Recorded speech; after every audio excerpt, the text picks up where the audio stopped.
నమస్తే తీన్మార్ వార్తలకి స్వాగతం. ముందుగా headlines.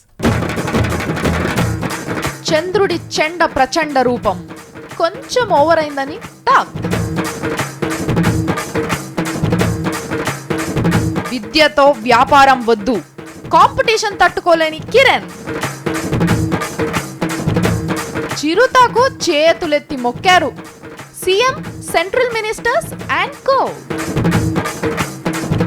చెట్టెక్కిన chicken 65, CPI Narayana silly ఫీట్లు. ఒంటి కాలితో బస్ డ్రైవింగ్, చావుకి లైసెన్స్ ఇస్తున్న ఆర్టీఏ.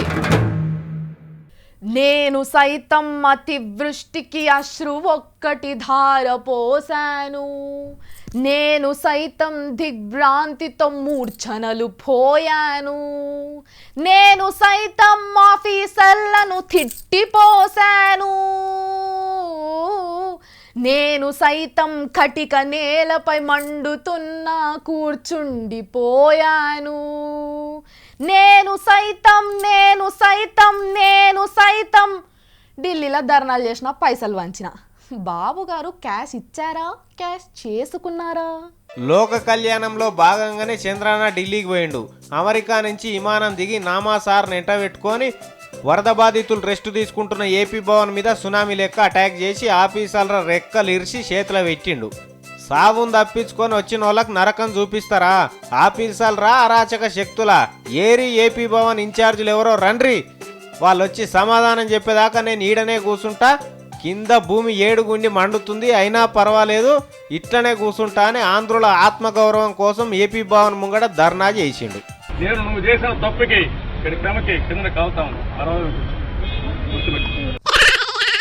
నేను నువ్వు చేసిన తప్పుకి ఇక్కడ శ్రమకి కింద కావుతాను. ఈ సైకిల్ సార్ వస్తుండని తెలిసే పొద్దున్న నుంచి ఆన్నే ఉన్న రెసిడెంట్ ఆఫీసర్ గోయల్ సార్ ఒక్కసారికే గాయపడిండు. ఉన్న కింద ఆఫీసర్ల మీద ఉరిమిడ్చిపెట్టిండు బాబు సారు. పాపం ఆయన్నేమో చేతులు వెండుకుంటా మీ పరిపాలనలో పంటలు లేక రైతులు ఆత్మహత్యలు చేసుకున్నప్పుడు ఎక్కడికి పోయినరు సార్ అన్నట్టు చూపు చూసిండు. అది అర్థమయ్యో ఏమో. ఇక మీడియా వాళ్ళతోటి ఆఫీసర్లు వచ్చి విమానాలు తెచ్చి మనోళ్ళందరినీ రాష్ట్రంకు తీసుకొచ్చేదాకా కదిలేదు లేదు, మీరు కూడా నాతోనే కూర్చొని అన్నాడు. వీడికి రాకుండా సీఎం సారేం ఘనకార్యం చేస్తున్నాడని ఒక్కటే లొల్లి. మీరంటే అధికారంలో లేరు కాబట్టి ఖాళీగా ఉన్నారు. ఆయనకి ఎన్ని పనులు, ఎన్ని పథకాలు, ఎన్ని లెక్కలు. వెంటనే రమ్మంటే తీరికేడుంటుంది సారు. మీకంటే మస్తు తీరుకున్నది కాబట్టి ముసలవ్వను వలకరిచ్చిండ్రు, అందరికి దారి ఖర్చులకు పైసలు ఇచ్చిండ్రు. మీరు వచ్చిర్రని సాంబార్ అన్నమే కాకుండా పప్పు పెరుగు కూడా పెట్టిర్రట. ఇంకేంది సారు, మరి ఇక్కడికి చేసేది ఏం లేదు, వాళ్ళకు దారి దొరికేదాకా ఆన్నే ఉండుర్రి. ఇక్కడ క్యాటరింగ్ ఓపెన్ చేయి, నీ ఫుడ్ అన్ని చూస్తాం. నేను ఈ రోజు నుంచి ఇక్కడే ఉంటా, ఈ వారం రోజులు ఉంటా. ప్రతి ఒక్కరిని సురక్షితంగా పంపించే వాళ్ళు ఇక్కడే ఉంటా. ఏ తెలుగు వాడికి కూడా అవమానం జరిగే పరిస్థితి వచ్చిందో నిన్ను కూడా లెక్క పెట్టుకోను, మీ గవర్నమెంట్ కూడా లెక్క పెట్టుకుని గుర్తుపెట్టాలి. అయినా అధికారంలో ఉన్నట్టు తిట్టిర్రు ఆఫీసర్లను.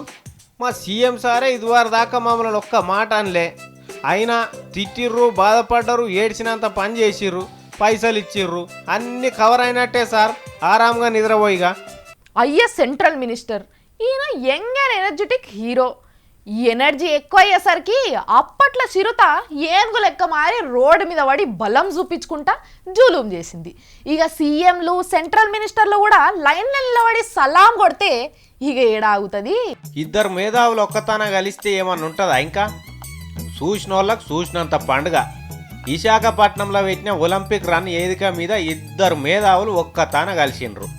ఒక ఆయన సినిమాలనే కాదు, రోడ్ల మీద కూడా ఫైటింగులు చేసి తండ్రి పేరును తాజకృష్ణ హోటల్ కాడ తాకట్టు పెట్టిన మహామనిషి.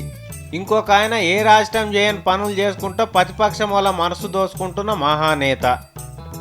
ఒకరిని పట్టక ఒకరు ఒలింపిక్ రన్నుకు వన్నె తెచ్చిండ్రు.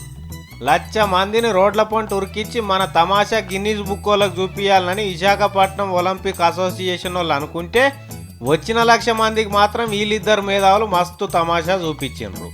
ఉరుకులాడే పోరగాళ్ళకు ఉత్సాహం నింపాలని రామశరణం వస్తే అప్పటికే వచ్చి కూర్చున్న ముఖ్యమంత్రి నడుమ గమ్మతైంది. ఆ గమ్మతేందో చూడుండ్రి. ఇగో ఈ సార్ పేరు గంటా శ్రీనివాసరావు, మన రాష్ట్ర మంత్రి. చిరంజీవి కొడుకు స్టేజ్ మీదకి రాగానే అందరు దండం పెట్టుకున్నారు, దర్శనం చేసుకున్నారు. ఆ ఆఖరికి ముఖ్యమంత్రి తానికి రాగానే అదే శ్రీనివాసరావు సారు పువ్వుల బుకే ఇచ్చిండు. ఇక చూడు ఇచ్చిండు కదా, ఏమంటున్నాడు, ఈ బుకే తీసి ముఖ్యమంత్రి సార్ చేతిలో పెట్టమన్నాడు కదా, ఇచ్చేయి సార్కు. శ్రీనివాసరావు సార్ చెప్తానే ఉన్నాడు ఓ దిక్కుకెళ్ళి. అప్పుడే ఇటువంటి ముఖ్యమంత్రులను మా నాయన ఎంతమందిని చూసిండొచ్చు. నాకు బుకే ఇయ్యాల్సింది పోయి నన్నే ఇయ్యమంటావు అనుకున్నాడు. అటు ముఖ్యమంత్రి సార్ కూడా పూల గుచ్చి అందుకుందామని చూస్తున్నాడు, కానీ మన చిరుత ఇయ్యలే. సప్పుడు చేయక సంకల పెట్టుకొని వెళ్ళిపోయాడు. నన్ను మర్యాద చేస్తాడేమోనని ముఖ్యమంత్రి సార్ అనుకుంటుంటే ఉన్నొక పూల బుకే చేతిలో పట్టుకొని వెళ్ళిపోయాడు చిన్నజీవి. చూసిండ్రా వీళ్ళిద్దరిద్దరే. ఇంత తమాషా చూసిన జనం ఊకుంటారా? ఒకటే లొల్లి కీకలు ఈలలు అంత ఆగమాగం.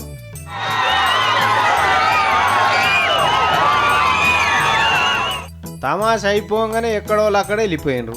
1,00,000 మందిని రోడ్ల మీద ఉరకబెడదామనుకుంటే కథ ఏరే అయిందని కొంతమంది అనుకుంటున్నారట. ఇది మన మేధావుల కథ. మా మల్లన్న మల్లేటో సెలవు పెట్టిపోయిండు. ఏడికి పోతున్నావు అని అంటే నీకెందుకు అన్నాడు. అయినా నేను ఊకుంటానా? ఏడికి పోయిండో చూసి రమ్మని మన కెమెరామెన్ రాజశేఖర్ను తోలిచ్చినా చూద్దాం ఏం చేస్తుండో.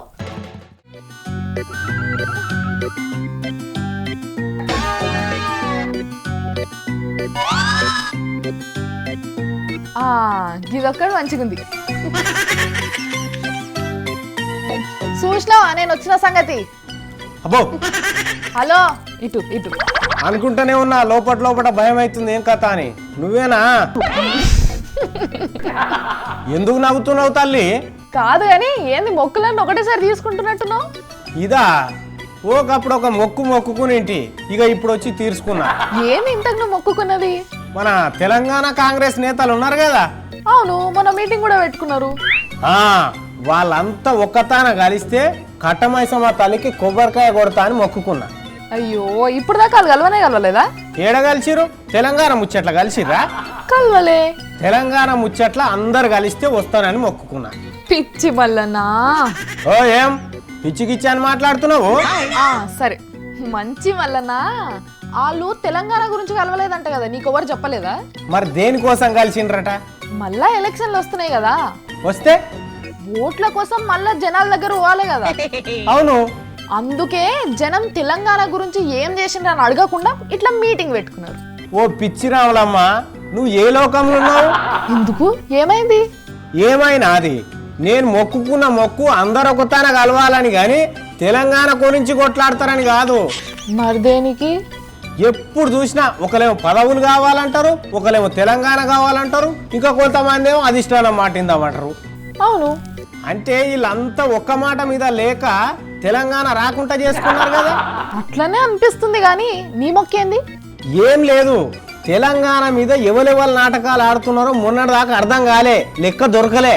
ఇక మొన్న నాంపల్లిలో మీటింగ్ పెట్టుకున్నారు కదా, ఇక అందరు ఆడికి వచ్చిర్రు, ఇప్పుడు లెక్క బరాబరి దొరికింది. అమ్మా, అయితే నువ్వు ఇలాని తెలంగాణ ఉద్యమకారులు లెక్క చూస్తలేవా? అగో అదే నీకు నాకున్న తేడా. ఏంది? కాకపోతే ఏంది మరి, 4 ఏళ్ళకేని పదవులు పట్టుకొని ఏలాడి ఇయ్యాల తెలంగాణ అంటారు. గట్ల తప్పుగా ఎందుకు అర్థం చేసుకుంటావు మల్లన్నా? లేకపోతే తెలంగాణ కోసం కొట్లాడేటోళ్ళు ఇట్లుంటారు. మరి ఇంకెట్లుంటారు? అక్కడ ఉన్న సమైక్యాంధ్రోళ్ళు చూడు, రాజీనామా చేసినా ఒక్కటేసారి చేస్తారు, బెదిరించినా ఒక్కటేసారి బెదిరిస్తారు. ఇక్కడోళ్ళు కూడా చేస్తారు మల్లన్నా. ఇంకేనాడు చేస్తారు? పదవి కాలం అయిపోయినాకనా? అరే, ఇంతకి నీ మొక్కు ముచ్చట ఇంకా పూర్తిగా చెప్పనే లేకపోతేవి.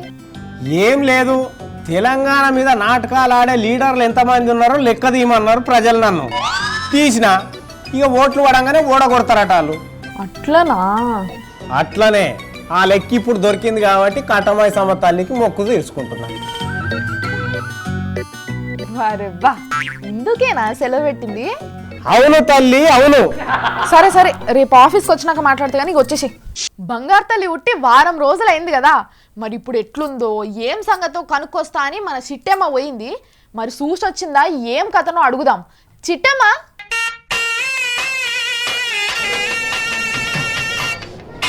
ఏం చిట్టమ్మ అట్లున్నావు? బంగారు తల్లికి ఏమైంది?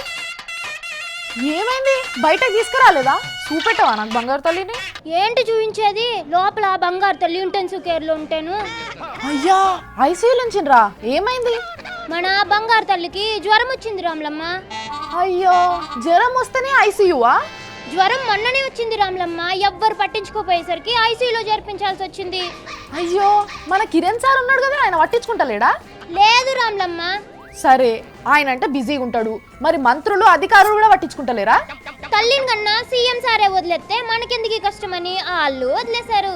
అయ్యో చిట్టి తల్లికి ఎంత కష్టం వచ్చే. అవును రామ్లమ్మ, పుట్టిన వారం రోజులకే అనాథైంది మన బంగారు తల్లి. మరి మేనమామలు జానా బొత్స సార్లు ఉన్నారు కదా, రాలేదా వాళ్ళు చూడ్నికి? రాలేదు రామ్లమ్మ. ఏం కోడలు కష్టాలు ఉంటే కనికరం లేదా వాళ్ళకి? అయ్యో వాళ్ళని అపార్థం చేసుకోకు రామ్లమ్మ. ఇలా అపార్థం ఏముంది? మన కిరణ్ సారే కావాలని బంగారు తల్లి కాళ్ళని దూరంగా ఉంచారు. ఎందుకు? కిరణ్ సార్కి అంటే వడదా? అది కాదు రామ్లమ్మ, బంగారు తల్లికి మేనమామ గండ ఉందని చెప్పారంట, అందుకే వాళ్ళని దూరంగా ఉంచారు. అయ్యో కిరణ్ సార్ రాకపోతే రాకపోయే గాని ట్రీట్మెంట్ కి పైసలు ఇచ్చిపోయిందా మరి? ఇచ్చాడు రామ్లమ్మ. అయితే మంచిదేలే. ఏంటి మంచిది, ఐసీయూలో ఉన్న బంగారు తల్లికి 2,500,000 ఇచ్చారంతే. అయ్యో మందులు కూడా వస్తాయో రావా వీటితోని, మరి మిగతా పైసలు ఎట్లా? నెక్స్ట్ వచ్చే సర్కార్ ఇస్తుందంట రామ్లమ్మ. ఈయన రాడంటనా మళ్ళా? వస్తే ఈయనే ఇస్తాడు, రాకపోతే వాళ్ళు ఇస్తారు. ఈయన కన్నా బంగారు తల్లికి వేరేటోళ్ళు పైసలు ఇస్తారని గ్యారెంటీ ఏంది? అలా ఖచ్చితంగా ఇవ్వాలని చట్టం చేశారు రామ్లమ్మ. మంచిగుంది. నా పిల్లల్ని నువ్వే పెంచాలన్న చట్టం చేసిన ఆయనని గీననే చూస్తుంది. అయ్యో రామ్లమ్మ, లోపల బంగారు తల్లి ఏడుతున్నట్టుంది, నేను వెళ్ళి డాక్టర్ చెప్పొస్తాను. ఉంటాను మరి. బంగారు తల్లితో కెమెరామెన్ తిరుపతితో చిట్టమ్మ, ఈ6 న్యూస్. డాక్టర్ గారు, డాక్టర్ గారు. బంగారు తల్లిని ఆగం చేసిండ్రు మొత్తానికి. ఛార్జీలు పెంచినా ట్యాక్సులు పెంచినా చంపుకు తిన్నా నేనే చేయాలి, కానీ వేరే వాళ్ళు ఎవరైనా చేసి నాకే కాంపిటీషన్కి వస్తే ఖతం చేస్తా ఖబర్దార్. స్టేట్ల నంబర్ 1 బిజినెస్ మ్యాన్ నేనే. నన్ను మించిన వ్యాపారం అవ్వాలన్న చెయ్యాలనుకుంటే వాళ్ళ మీద ఒక్కటంటే ఒక్కటే పథకం ఇడుస్తా. పరేషాన్ అయి కూర్చుంటారు, జాగ్రత్త. మన రాష్ట్రానికి పట్టిన దేవుడి ప్రవచనంలోనివే ఈ అంతరార్థాలు. మన ఆంధ్రప్రదేశ్ అనురాగ కిరణం ప్రియతో ముఖ్యమంత్రి కిరణ్ కుమార్ రెడ్డి గారికి కోపం వచ్చింది. బంగారు తల్లిని కన్నా మహానుభావుడు కోపపడ్డమేంటి అనుకుంటున్నాం, గాని నిజమే. సారేమంటున్నారో ఓసారి ఆలకిద్దాం. చదువు కూడా ఒక వ్యాపారం అయిపోయింది. చదువు కూడా ఒక వ్యాపారం అయిపోయింది. అవును సారు, విద్య వ్యాపారం అయిపోయింది. ఎల్కేజీకే వేలు దండుకుంటున్నారు. నిజమే. మరి పల్లెకు మద్యం పేరుతో మీరు చెప్తున్నదేమిటో కూడా చెప్తే సంతోషిస్తాం. లిక్కర్ను ఓ ఆదాయ వనరుగా చూస్తూ అమ్మకాలు పెంచి కొంపలు ముంచుతున్నారే, మరి అది వ్యాపారం కాదా అండి? మీ సొంత జిల్లా చిత్తూరులోనైతే పిజ్జాలు, పోస్ట్ కార్డులు డెలివరీ చేసినట్టు ఏకంగా మద్యంనే హోమ్ డెలివరీ చేసేస్తున్నారంటగా. అది వ్యాపారం కాదా సార్? ఇలా వ్యాపారంలో మీరు చూపిస్తున్న కొత్త మార్గాల్లో వాళ్ళు అడుగులు ఎత్తున్నారు. వాళ్ళ వ్యాపారానికి మీరు కాదా సార్ ఆదర్శం? విద్య మద్యమే కాదు సార్, మీ పాలనలో అన్ని వ్యాపారమే. ఉప్పు, పప్పు, బట్టలు, పెట్రోలు, వస్తువు ఏదైనా వ్యాట్ పేరుతో వ్యాపారం చేసి జనాల నుంచి ఎక్స్ట్రాలు వసూలు చేస్తున్నారే, దాని వ్యాపారం కాక ఏమనాలి? కరెంట్ ఛార్జీలు, నీటి ఛార్జీలు జిమ్మిక్కులు చేసి డబ్బులు దండుకుంటున్నారే, మరి అది వ్యాపారం కాదా? అయినా అధికారంలో ఉండి విద్య వ్యాపారం అయిందని ప్రతిపక్షాలు అనాల్సిన మాట మీరు అంటుంటే మాకే సిగ్గనిపిస్తుంది. మీకేం అనిపించట్లేదా సార్? మీరెవ్వరిని పట్టించుకోరు, మిమ్మల్ని ఎవరు పట్టించుకోరు. బాగుంది, చాలా బాగుంది. ఒక్కటి కాదు, 2 కాదు, 100 సార్లు చెప్పిన తాత వద్దే, ఆగమాగం చెయ్యకే, రోజులు బాలేవే, మంచి ఇంత చికెన్ తిని ఇంట్లో సల్ల గూకోక. ఏం పనులివి? అందరినీ పరేషాన్ చేయబడితివి. నీ సోపతైన చూడు, చేతికి సంచేసుకుని స్కూల్కి పోయే పిల్లగాని లెక్క ఎంత బుద్ధిగా ఉంటాడో. నువ్వేమో స్పైడర్ మ్యాన్, సూపర్ మ్యాన్ అని ఏసాలయ్యబడితివి. రామరామా కథకొచ్చినట్టు ఆయ కదా. చెట్టు లెక్కగలవా ఓ నరహరి, పుట్ట లెక్కగలవా? చెట్టు లెక్కి ఆ చిటారు కొమ్మల చిగురు కోయగలవా ఓ నరహరి? ఎరికేనా మీకు ఈ పాట? ఆ పాటల నరారుడు ఉంటాడు కానీ మన నారాయణని పట్టుకొచ్చినాం ఇదే పాటలకు. కాకపోతే శరణంలో అక్షరాలే మారినాయి. ఇప్పుడు వాడుండ్రిగా. తాడు లెక్కగలవా నారాయణ, తలుగు తెంపగలవా? తాడు లెక్కి నువ్వు సుత్తె కొడువలికి సుడులు తింపగలవా?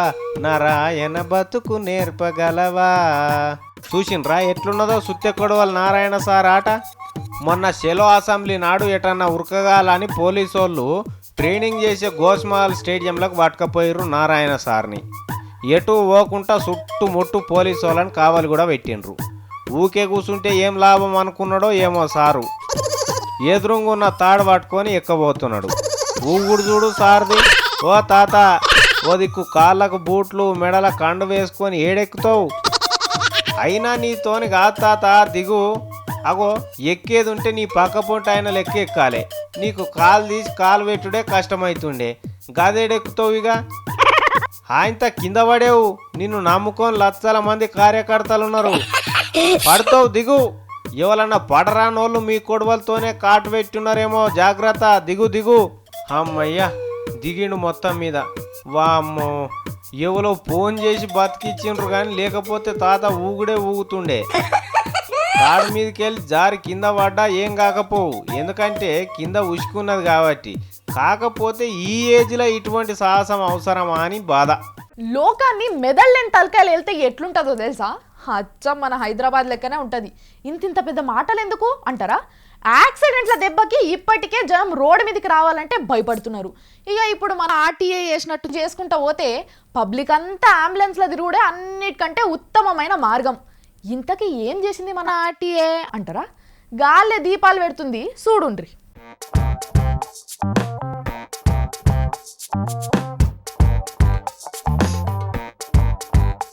గిన్నీస్ బుక్ వాళ్ళు ఒక బ్రాంచ్ హైదరాబాద్లో పెట్టుకుంటే మంచిగుండు. రికార్డుల మీద రికార్డులు బద్దలై పరుగులు పెడుతుంటే కనీసం వీటిని బంగారు అక్షరాలతోని కాకుండా షాక్ పీస్ ముక్కతోనన్నా రాయవలసి ఉండే. ఒంటికాలతోని బస్సును నడుపుతున్న మనిషి హైదరాబాద్లోనే ఉన్న ఇప్పటిదాకా గిన్నీస్ పుస్తకం వాళ్ళు రాలేకపోయినరు. ఇది ఒక్కటేనా, రకరకాల రికార్డులు పేరుకపోతున్నాయి. ఇంకా గిన్నీస్ బుక్ వాళ్ళు రాకపోతే ఎట్లా?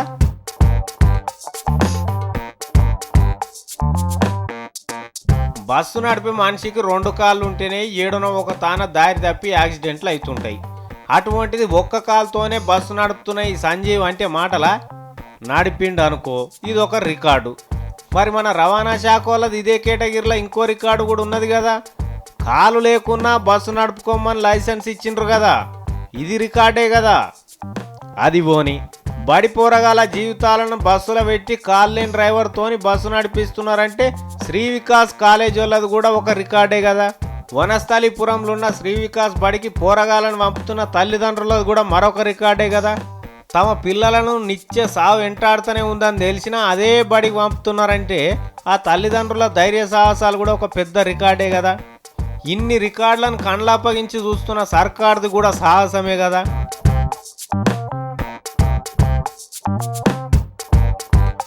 ఇన్ని రికార్డులు ఇట్లా ఒక్కటే రోజుల బద్దలైపోతుంటే గిన్నీస్ బుక్ వాళ్ళు ఎటుపోయినరు ఏం కథ? దేశంలో ఇటువంటి వాళ్ళు ఇప్పటిదాకా ఏడనన్నా బయట పడరా? పడలే కదా. మరి మన తాన ఇటువంటి వాళ్ళు ఉన్నారన్న సంగతి బయటపడ్డాక కూడా గిన్నీస్ బుక్ వాళ్ళు రాకపోవడం తప్పు కాదా?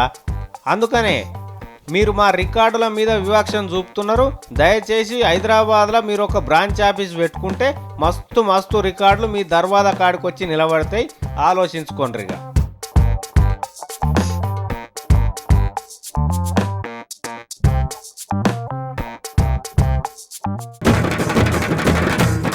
చంద్రుడి చెండ ప్రచండ రూపం కొంచెం ఓవర్ అయిందని టాక్. విద్యతో వ్యాపారం వద్దు, కాంపిటీషన్ తట్టుకోలేని కిరణ్. చిరుతకు చేతులెత్తి మొక్కారు CM, central ministers and co. చెట్టెక్కిన చికెన్ 65, సిపిఐ నారాయణ సిల్లి ఫీట్లు. ఒంటి కాలితో బస్ డ్రైవింగ్, చావుకి లైసెన్స్ ఇస్తున్న ఆర్టీఏ. ఆడ వరదలు వచ్చి కొట్టుకోబోతుంటే సాయం చేసేటోళ్ళ కన్నా రాజకీయాలు చేసేటోళ్ళు ఎక్కువ అయిపోయినరాడ. సరే ఏం చేస్తాం, మీరు చూస్తూనే ఉండండి V6.